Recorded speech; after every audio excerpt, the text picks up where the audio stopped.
भावार्थ में महर्षि लिखते हैं, राजपुरुषों को चाहिए कि सब प्राणियों में मित्रता से अच्छे प्रकार शिक्षा कर इन प्रजाजनों को उत्तम गुणित विद्वान करे, जिससे ये ऐश्वर्य के भागी होकर राजभक्त हो। कह रहे कि राजपुरुषों को चाहिए कि जो राजा है देश का, इसमें दो अर्थ होगा। एक राज चासो पुरुषस्य, जो राजा है वही पुरुष है, राजपुरुष। और होगा कि राजस्य राज्य पुरुष, राजा का पुरुष।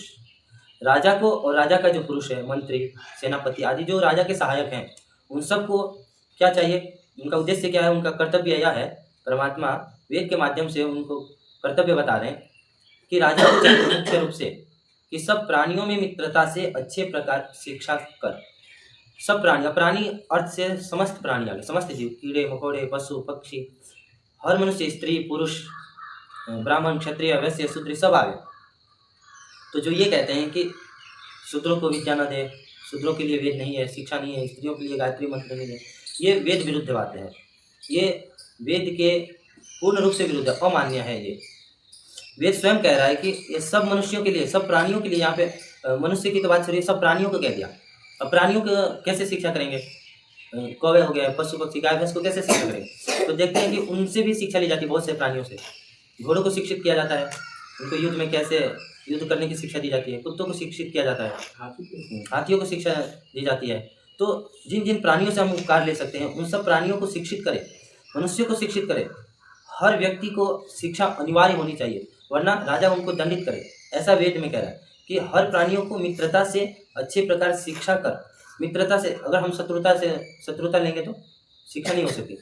जिससे हम शिक्षा लेते हैं उनसे और जो शिक्षा लेना, दोनों में मित्रता होनी चाहिए, तभी शिक्षा, गुरु जो है तभी शिक्षा दे सकता है, वरना शिक्षा नहीं दे सकता। तो मित्रता पूर्वक, श्रद्धा पूर्वक अच्छे प्रकार शिक्षा कर इन प्रजाजनों को उत्तम गुण युक्त विद्वान करे। जब शिक्षा उत्तम होगी तो उत्तम गुण होंगे, उत्तम कर्म होंगे, उत्तम स्वभाव भी होंगे, और गुणित तो विद्वान करे। शिक्षा से हर व्यक्ति विद्वान हो सकता है। अब देखिए, शूद्र कैसे विद्वान होगा, क्षत्रिय कैसे विद्वान होगा? अपने अपने कार्य में जो निपुण है वही उसकी विद्वत्ता है।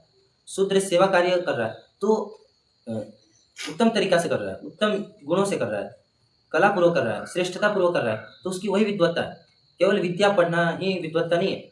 आप झाड़ू लगा रहे हैं, कोई भी कार्य कर रहे हैं, लेकिन उस कार्य को उत्तमतापूर्वक कर रहे हैं, श्रेष्ठतापूर्वक कर रहे हैं, बिजोर तरीके से कर रहे हैं, कलापूर्वक, तो यही विद्वत्ता है। उत्तम गुणयुक्त विद्वान करे, जिससे ये ऐश्वर्य के भागी होकर राजभक्त हो। और जो इन नियमों का पालन करता है वो राजभक्त कहलाता है, राजा का भक्त, वही राष्ट्रभक्त कहलाता है, वही देशभक्त कहलाता है। और वही ऐश्वर्य के भागी हो सकते हैं, वही ऐश्वर्य के भोग सकते हुए निर्धन कभी नहीं हो सकते। जो इस प्रकार से प्रयत्न करते हैं, पुरुषार्थ करते हैं, वह कभी भी दीनहीन नहीं रहते, वो कभी भी गरीब नहीं रहते। तो वेद के माध्यम से आज हमने कुछ समझने का प्रयत्न किया। इति वेद स्वाध्याय।